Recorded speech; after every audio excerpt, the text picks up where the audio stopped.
এই ভারতে কর্নারে ওই বাজারটা দেখা যাচ্ছে ওই ভারতের মধ্যে, এটা সোনাই নদী। আমরা যেটা দেখছি আমার পিছনে, এই সোনাই নদীতে জাল দিয়ে নেট পাটা দেওয়া হয়েছে।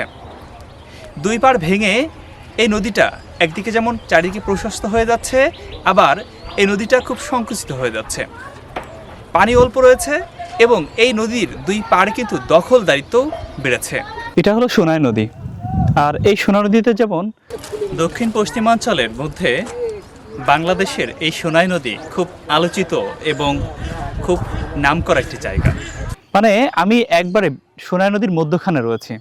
এখানে পানিতে এক সময় টয়টম্বুর ছিল, সেই সোনাই নদী কিন্তু এখন পলিমাটি ভরে একবারেই মৃত প্রায়। সোনাই নদীটা এরকম পর্যায়ে হয়ে গেছে এখন বিগত আমলে আমার বাপ এ নদীর থেকেই মাছ মেরি সংসার চালাইছে, বাচ্চাকে খাওয়াইছে, কিন্তু সেটা নদীটা মানে মারা যাওয়ার কারণে, বিলুপ্ত হওয়ার কারণে সেগুলো আমরা অনেকটা হারাই ফেলাইছি। আগে আমার বাপ চাচারা কাটালি মাছ, বোয়াল মাছ, শোল মাছ, আপনার গজাল মাছ, রুই মৃগেল এগুলো ধরি খাওয়াইছে আমাদের, কিন্তু সেইটা আস্তে আস্তে হারাই গেছে। এখন সোনাইটা বিভিন্ন আবর্জনা পড়ার কারণে, পলিমাটি আসার কারণে সোনাই নদীটা একদম মারা গেছে। গোসল করতে এসে মানে পানি পায় না, ওই কাদা চকিস যায়, সংস্কারটা করবে এরকম উদ্যোগী মানুষ নাই।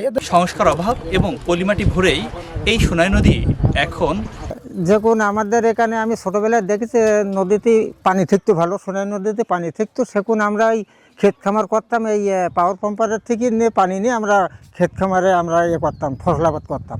কিন্তু এখন আর করা হয় না, এখন ঘাসে সব এলাকার ভিত্তি সব বোরিং করা হয়েছে, সেই বোরিংয়ের থেকে চলে। এখন পানি থাকছে না, দেখা যায় যে আস্তে আস্তে সব পূরণ হয়ে যাচ্ছে, এদিক থেকে ধোঁয়া নিয়ে এসে পূরণ হয়ে যাচ্ছে। এটা সোনাই নদী, ওটা হলো ভারত দেখা যাচ্ছে। আমরা যেখানে দাঁড়াই আছি এটা এ জায়গায় বাপ চাচাদের আমলে বোয়াল মাছ, শৈল মাছ, বিভিন্ন মাছ মেরে নিয়ে যেত, আমরা ছোটোকালে আইছি সাথে। আর এখন সেই মাছ থেকে আমরা বঞ্চিত আছি। এটা যদি খনন হতো তাহলে ইনশাল্লাহ আমরা মাছ মারা, আমাদের সেচের ব্যবস্থা, পানি শুকিয়ে যায় এ জায়গায়।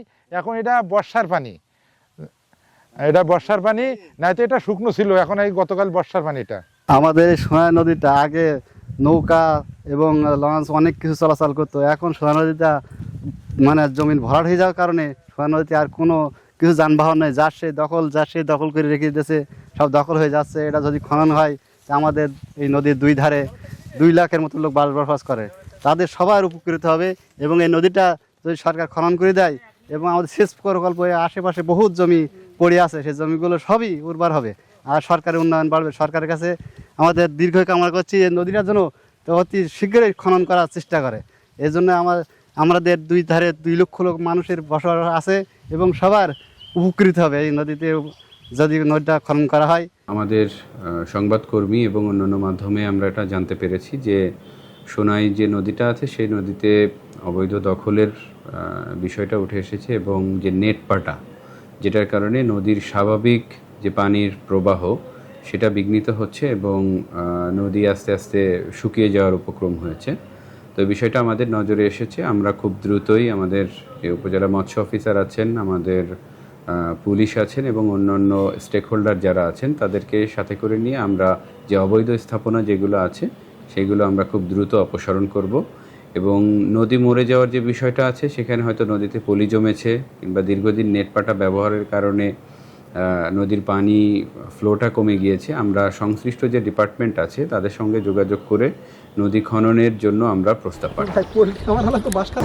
এই সোনাই নদী খনন হবে, এই সোনাই নদীতে মানুষ ময়লা আবর্জনা ফেলবে না, এই সোনাই নদী মানুষ দখল করবে না, সোনাই নদীটা বুকের ভিতরে আগলে রাখবে।